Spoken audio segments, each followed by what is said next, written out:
ناظرین محترم السلام علیکم.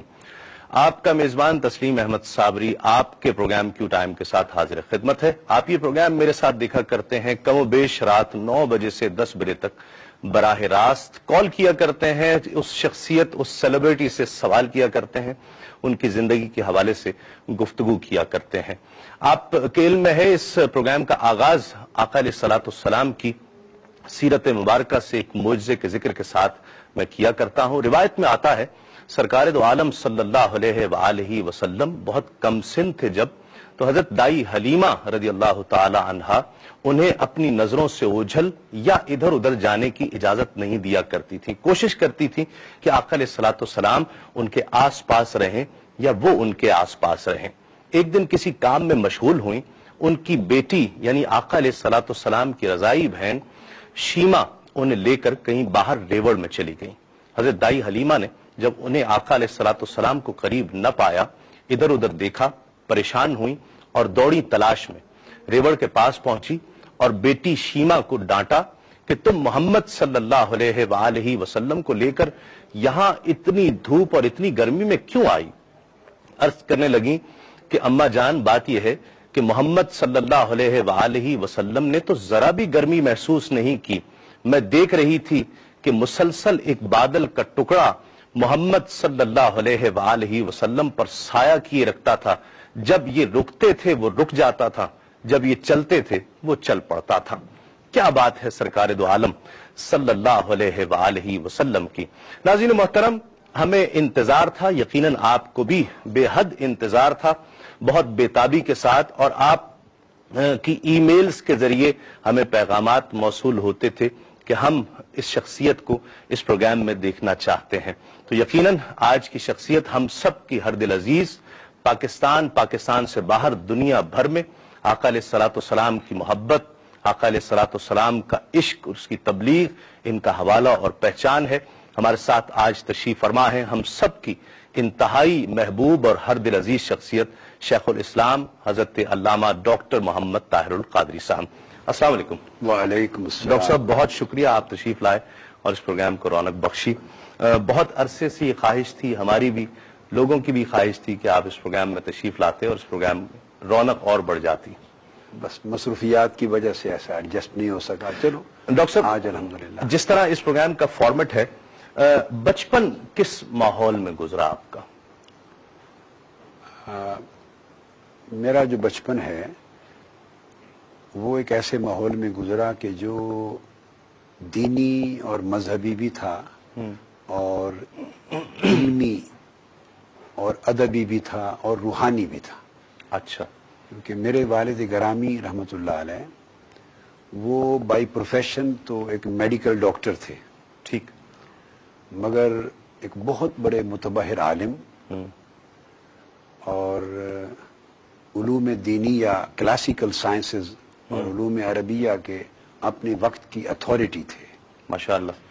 اور ساتھ وہ بہت روحانی بلند درجہ اور مقام رکھنے والے اہل اللہ میں سے تھے ماشاءاللہ. اور انہوں نے بعد میں ان کے بارے میں اگر کوئی سوال آئے گا تو میں پھر آگے اچھا, بتاؤں جس طرح گا. آپ نے تو ان کی وہ پھر والدہ ماجدہ کا, تو اس کی وجہ سے وہ سارا ایک ماحول جو گھر میں تھا تو اس میں علم و ادب بھی تھا, اخلاق و روحانیت بھی تھی, دینی اقدار بھی تھی, اور چونکہ بائی پروفیشن ڈاکٹر تھے تو اس لحاظ سے ماڈرنزم اور ماڈرنٹی کا جو ایک جدید علوم ہے ان کا رجحان اور اس کا بھی تھا. تو یہ ایک ایسا ماحول تھا جو ہمہ گیر اور ہمہ جہت شخصیت کے پرورش میں ممد اور معاون ثابت ہوتا ہے. اچھا ڈاکٹر صاحب, جس طرح جب بھی کوئی شخص بات کرتا ہے تو اس کے چہرے کے تاثرات, اس کی کیفیات کا پتہ بتا دیتے ہیں. جس جذب و کیف سے آپ نے اپنے بچپن کا, اپنے والد اپنی والدہ کا جس محبت سے ذکر کیا, پوچھنا یہ چاہتا ہوں, یقیناً اس کے اثرات آج تک موجود ہیں. یقیناً بچپن انسان کی زندگی میں کتنا اہم ہوتا ہے؟ صابری صاحب, حقیقت یہ ہے کہ صرف اہم نہیں ہوتا. بچپن یعنی آپ سمجھ لیں کہ پیدائش کے بعد کم و بیش 10 12 14 سال کی عمر تک کا جو یہ ابتدائی حصہ ہے یہ ڈیسائسو ایج ہوتی ہے کسی بھی شخصیت کی فیوچر کی ڈیولپمنٹ کی. جس ماحول میں اس کو بچپن گزرے گا پوٹینشیل کچھ تو اللہ رب العزت کی طرف سے جینیٹک ٹرانسفارمیشن میں اس کو مل جاتے ہیں. جینیٹک جو کچھ تو اس کو ملنا ہے وہ ایک طرف مل گیا, مگر پھر ان کو ڈیولپ کرنا, ان کی نرشمنٹ ہے اور اس ماحول میں ان کو پالش کرنا, پھر ان کے رجحانات کو ڈیولپ کرنا. مثلا میں ایک بات بتاتا ہوں کہ مجھے یاد نہیں ہے کہ عمر کا میرا کون سا حصہ تھا, اتنی کم سنی کی بات ہے کہ میرے والد گرامی رحمت اللہ علیہ نے مجھے اپنی زبان سے نماز پنجگانہ پڑھنے کا حکم دینا تو دور کی بات ہے, نماز تہجد کے لیے بھی زبان سے نہیں کہا تھا.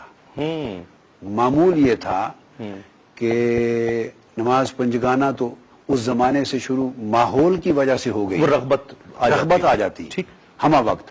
اور چونکہ اس تھوڑی عمر میں جب شعور بھی نہیں ہوتا کہ مصلے پہ بیٹھ کے کوئی روتا کیوں ہے یا سسکیاں کیوں بند گئی ہیں, اس تھوڑی عمر میں تو ہر رات جب والد گرامی مصلے پہ روتے, زارو قطار سسکیاں بند جاتی, اللہ تعالیٰ کی حضور عجز و نیاز کرتے, پھر وہ قصیدہ بردہ بطور وظیفہ 166 ابیات پڑھتے, قصیدہ غوثیہ پڑھتے, دلائل الخیرات پڑھتے اور امام شاذلی کی حزب البحر پڑھتے. یہ چیزیں وہ تھی کہ کانوں کی سماعت کو ان سے ایک شغف ہو گیا, آشنائی ہو گئی.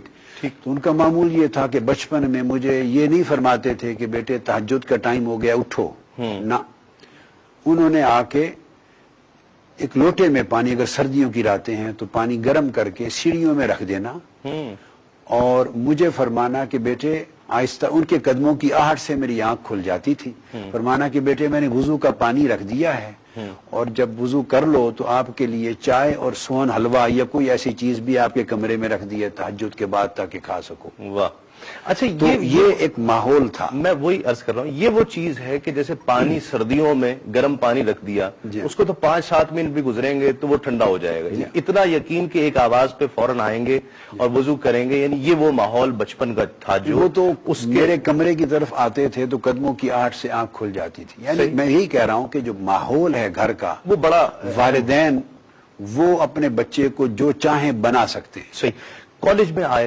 اسکول میں آئے, یونیورسٹی میں آئے, وہاں کا ماحول تبدیل ہو جاتا ہے. گھر سے آپ نکلے, اسٹوڈنٹس آپ کے کولیگس ہیں, آپ کے دوست ہیں, باہر بھی انسان جاتا ہے.